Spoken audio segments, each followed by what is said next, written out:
Hello everyone and welcome back to Building with James, and in fact I should probably reword that introduction because this is more of a spin-off series from the Building with James. I guess I can call this Building a Starship with James? Right, kind of a bit of backstory. Recently I've been watching a lot of Star Trek. If you kind of know me in real life, you probably already know that, because I kind of go on about it pretty much all the time. So yeah, I've been watching Star Trek Next Generation, and then I was thinking, well, I want to design my own ship. So that's kind of what I started doing. I actually started work on this project maybe 3 weeks ago by the time this video actually releases. So yeah, the footage you're watching here is 3 weeks old already. And yeah, things kind of got busy between recording and, well, actually recording this audio clip, because I'm now a week into college as it stands from recording this clip. I'm probably gonna end up releasing this video in about 3 days' time as well from recording the audio. Yeah, I'm doing my normal thing of not knowing what to say really. So yeah. Want to make my own starship. As I've been watching a lot of TNG, that's Star Trek Next Generation, I kind of wanted to make the ship look like it kind of fits in that era. So I'm going for more oval shapes rather than circular. And I'm actually going about this quite mathematically. So the height of the hull, at least for the engineering hull, is exactly 5 decks, or at least the interior of the hull is exactly 5 decks, because I wanted to be exact with that. And as you can see there, I've just put a template of the decks in place, so I know exactly what I'm doing. I'm trying to think what I actually do in today's video. I think it's just framework. I don't think we end up filling anything out, just because of how massive the project is. I mean, I've not even finished planning out the entirety of the engineering hull yet. Even now as I'm recording the audio, so what, 3-4 sessions into recording this. Oh, hang on, wait, am I filling out the center? It's not a center, is it? It's a deflector dish. I need to get my terminology right. I'm the one who's been watching Trek recently. I should know this.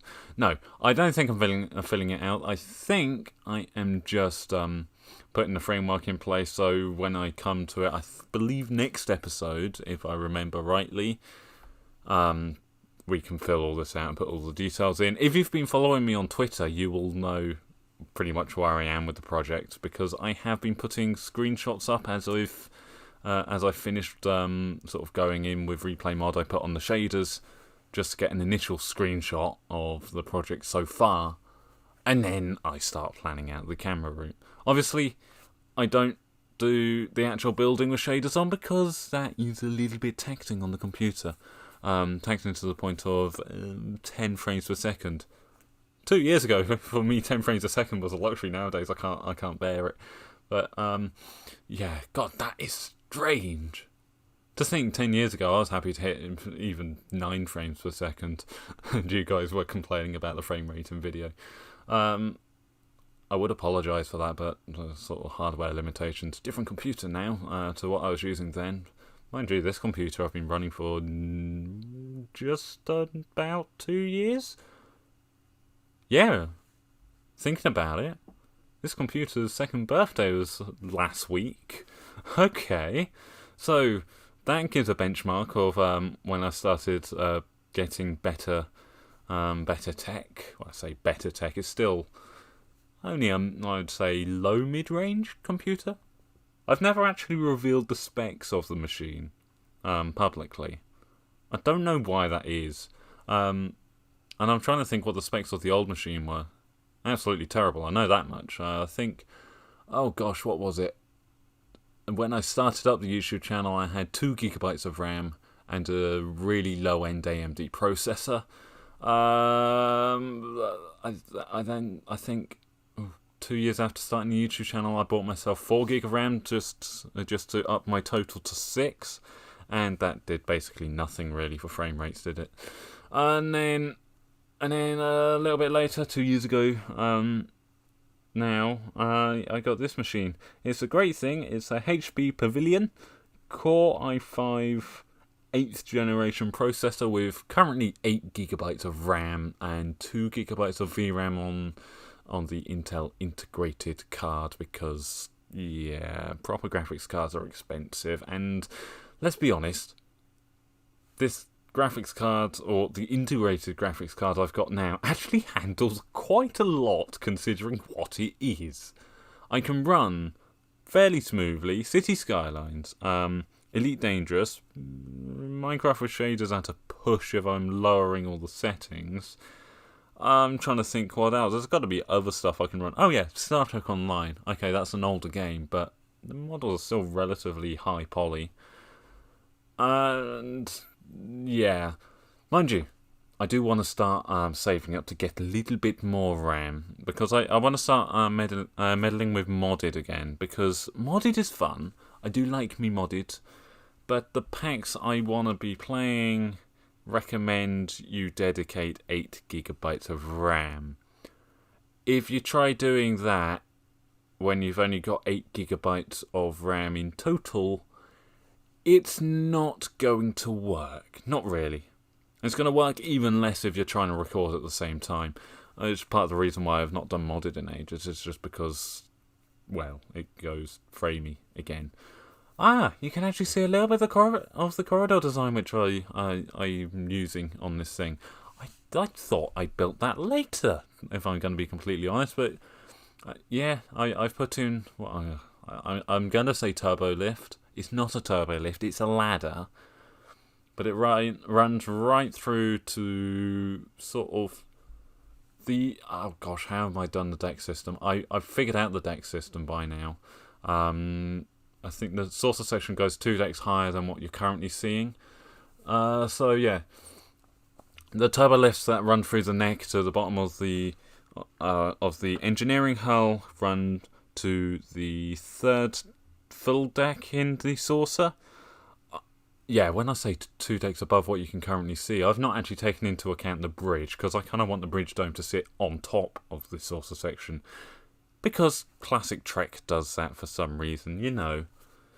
You want to have this ship go into a battle-like situation. Well, you don't want it to go into a battle-like situation, but it will end up going into a battle sort of situation.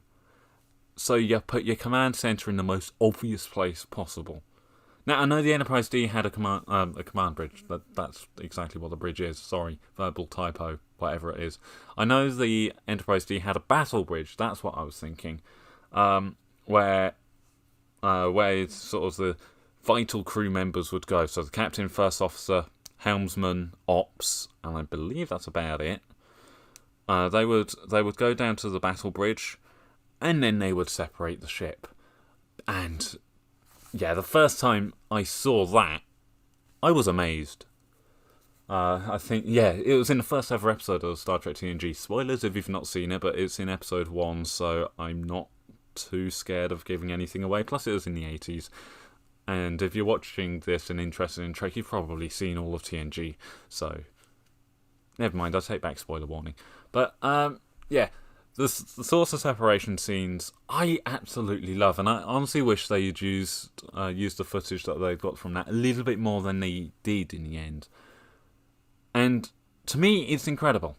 Reason being is they shot the saucer separation sequence using a 6-foot long model of the Enterprise. So I can't actually remember what the length of the saucer section is and the length of the engineering hull is on the model, but the whole thing in total is 6 foot long. To put that into perspective, that's near enough 2 meters of great big heavy model which you've got to lug around in front of a camera to actually physically separate it. And they got multiple camera angles, so they would have had to do that multiple times. And the final result is absolutely amazing. Anyway, we are running close to the end of the video, and I can tell you that because it's the final sort of pan out. I don't know why I dragged this on for so long. Ask me from about 3 weeks ago, I guess, because I did all the rendering.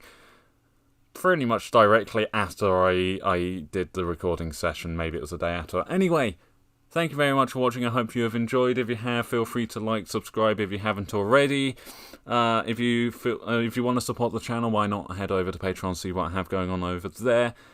Anyway, thank you very much for watching, and I shall see you next time. Goodbye.